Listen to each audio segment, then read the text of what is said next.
That is life support system, that is displays, that is the controllers, that stick that you need to fly a spacecraft. All those pieces were not part of Artemis 1, but are really key for Artemis 2, and the crew will need that capability to go forward to do human space exploration. When you go to the moon, you're 250,000 miles away, and there's no choice. It takes time to get home. Everything we check, everything we try and make sure we understand, we double, we triple, we quadruple check, because we want to make sure we get it right. The mission will prove the Orion spacecraft is ready to keep astronauts alive in deep space and allow the crew and ground teams to practice operations essential to the success of future missions. This top portion is the crew module. It's the pressurized area where the crew sits. Hello? The bottom portion here with the solar arrays and the engines, primary engines, I can't talk is what's called the service module. The European Service Module, or ESM, will provide electricity, water and air to NASA's Orion crew capsule, as well as maintaining temperature for life support. Yeah, give me a second.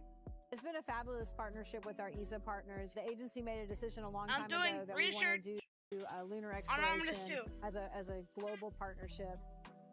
Now that we're having crew, that's the new element for Artemis 2 and onwards. We will really go into the testing of the life support systems and try to figure out how is that behaving with the astronaut in the loop, how is the CO2 scrubbing working on the crew module side, how are we providing the oxygen to the astronauts and the water. That environmental control system is so complicated. It's a series of chemical and mechanical and electrical engineering problems.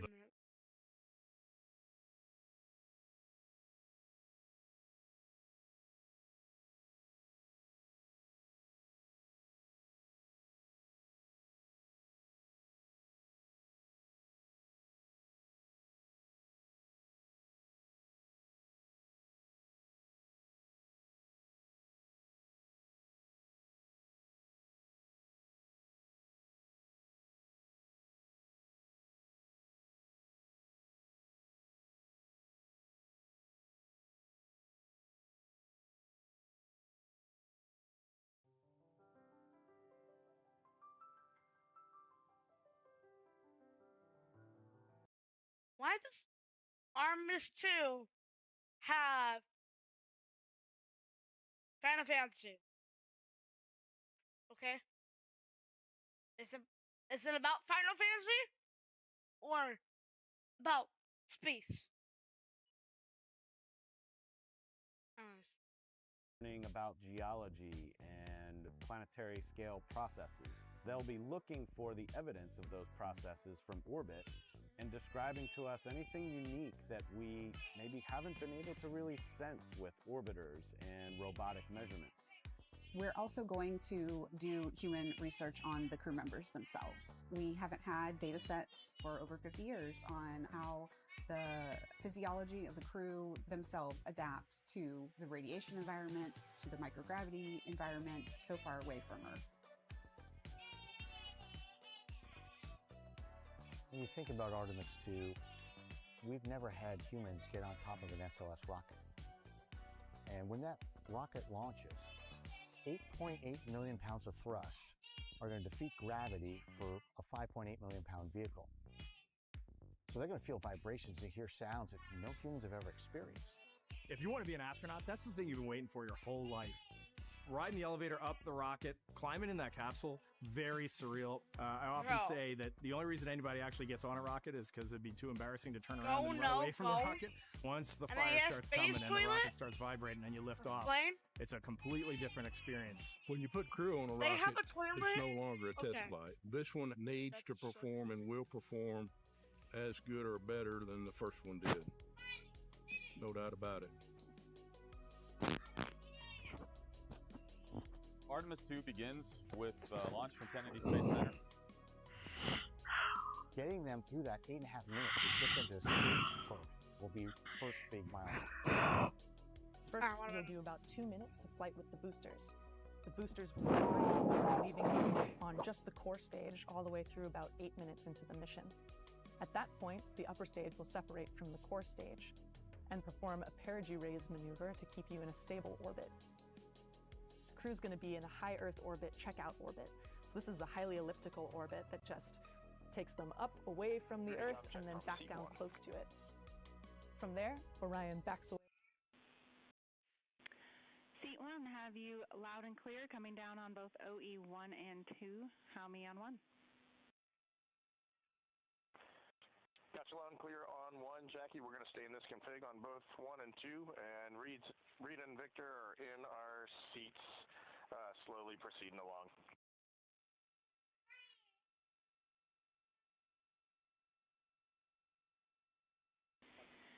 Okay, we copy, and just to confirm, that means that you've got the bulk of your suits donned, is that correct?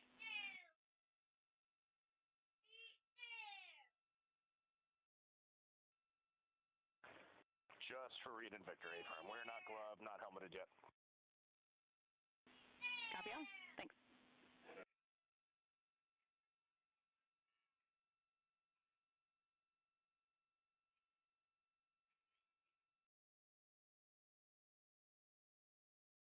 What we call a free return trajectory. The idea there is that without doing any more major burns, you can just coast and bring it back to Earth safely. Hey, Apollo 13, Houston, you have a go for We have done a free return only one time, and that was during Apollo 13. We have designed deliberately to do a free return on this particular mission because, again, our risk tolerance, our willingness to take risks with the vehicle with the crew on board is much, much lower for a crewed test flight. The next 3 days are spent in transit, and so the crew has activities to, again, continue to check out the systems on the Orion that we weren't able to get to in the first day. We need to go through checking out the radiation shelter, that all of our stowage is in the right spot. We need to check out the cabin to ensure that we can depress it to be able to dock within HLS in the future. Then we're going to fly around the moon. You'll fly by the moon at about flight day 5. You'll be between 2,900 and 7,900 nautical miles from the lunar surface. That'll be the first time we'll have 4 crew members being able to share the experience of seeing the far side of the moon together. They'll be the most separated from Earth than any 4 humans could possibly be at that point. We're going to turn the spacecraft so that you have the best view of anybody of the moon in 50 years. We want to ensure that we're getting the videos of the moon that all of us back here on Earth want to see, and ensuring that all of our systems work on the far side of the moon as well, the way we expect. Once the crew flies past the moon, they'll begin the 3-day journey home, where they'll again begin to do some checkouts, including trying to take the cabin down to a lower pressure, which is needed for future flights. Finally, as they get closer to Earth, they're going to prepare for re-entry. We have to configure the cockpit, do our final targeting, final burns, get the crew in their suits, get them in their seats, and then they'll get into the re-entry sequence. The back half of the crew module has the heat shield, which is covered right up until just before what we call entry interface, when you're re-entering the atmosphere, at which point the crew module separates from the service module, puts the heat shield towards the Earth, and then begins its entry. The way Orion enters the Earth's atmosphere, it's a capsule shape, and when that capsule engages with the atmosphere, it hits at a tremendous speed. The speeds that we're enduring produce temperatures as hot as 5,000 degrees Fahrenheit, which is close to the surface of the sun. The way we protect and absorb that energy is we build a heat shield. That heat shield serves as a function to transfer it and absorb that energy so that, ultimately we can come down gently under chutes. That 19-ish minutes is the most critical of the flight. That heat shield has to work, the guidance has to put them in the right spot, and if we're anywhere as close as we were on Artemis 1, we're going to drop that capsule within a couple miles of the landing ship. Splashdown. We're going to land off the coast of San Diego in the Pacific Ocean, and we're going to test out in real space in real time the recovery of crew from the capsule. So all of these are new things that we haven't had to do before in a long time. Yep. They'll be recovered by our recovery forces, and we'll see their smiling faces. That's the mission. That's Artemis 2.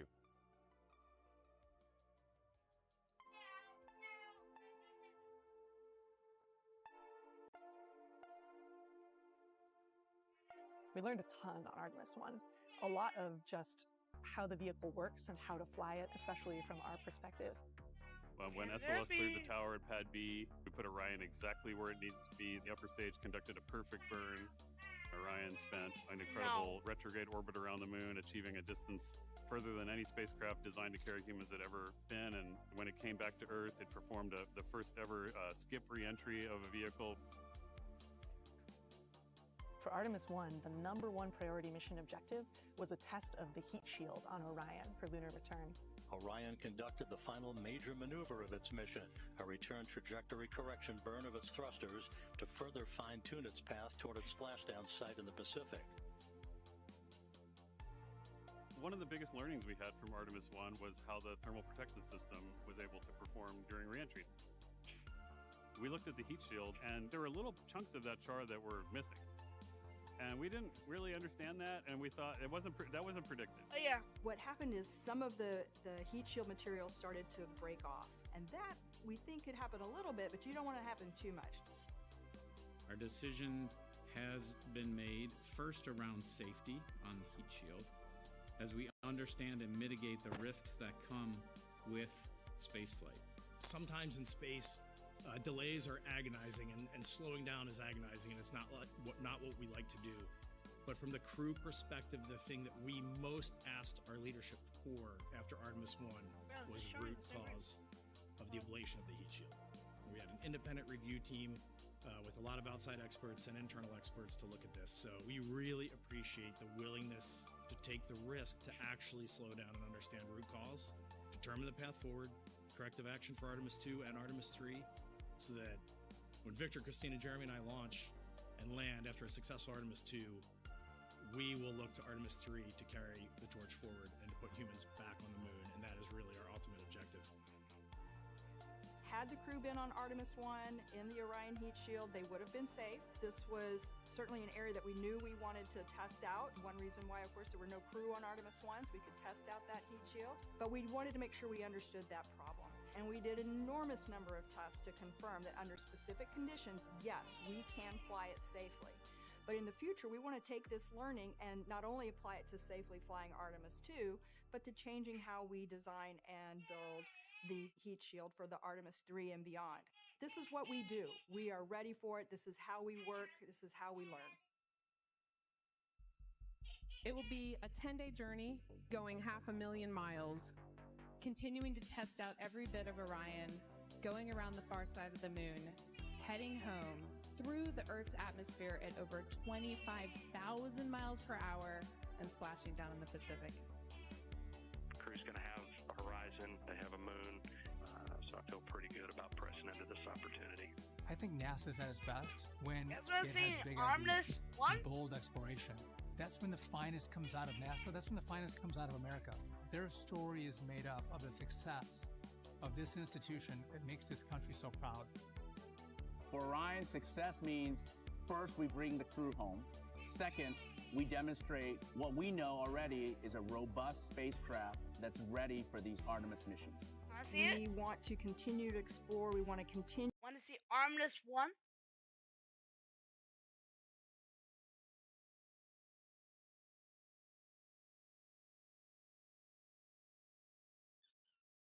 Where is it?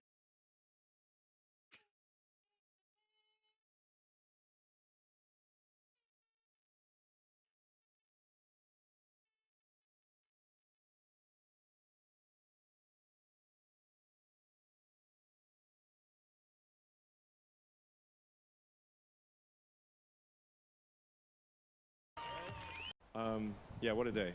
We're all gathered here celebrating the successful splashdown of the NASA Artemis 2 crew. This historic and incredible... Brother! Just showing together. Oh my goodness! This is so much.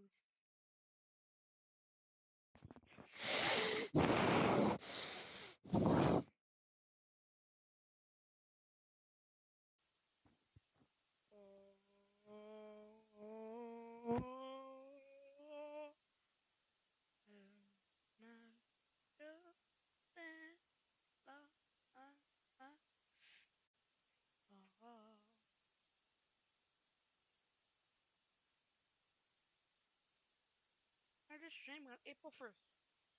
April 1st. April 1st.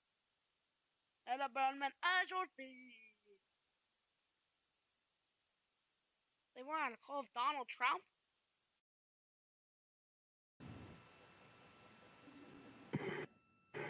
Administrator Isaacman, we've got you loud and clear, sir. How us?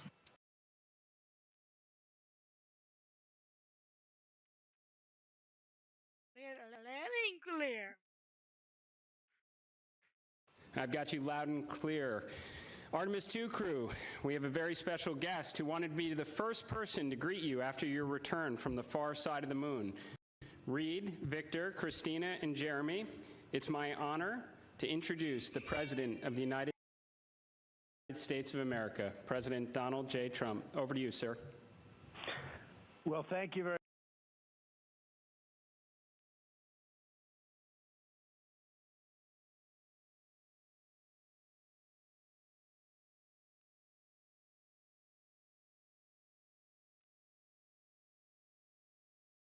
It's lagging. It's lagging. I'll do more research.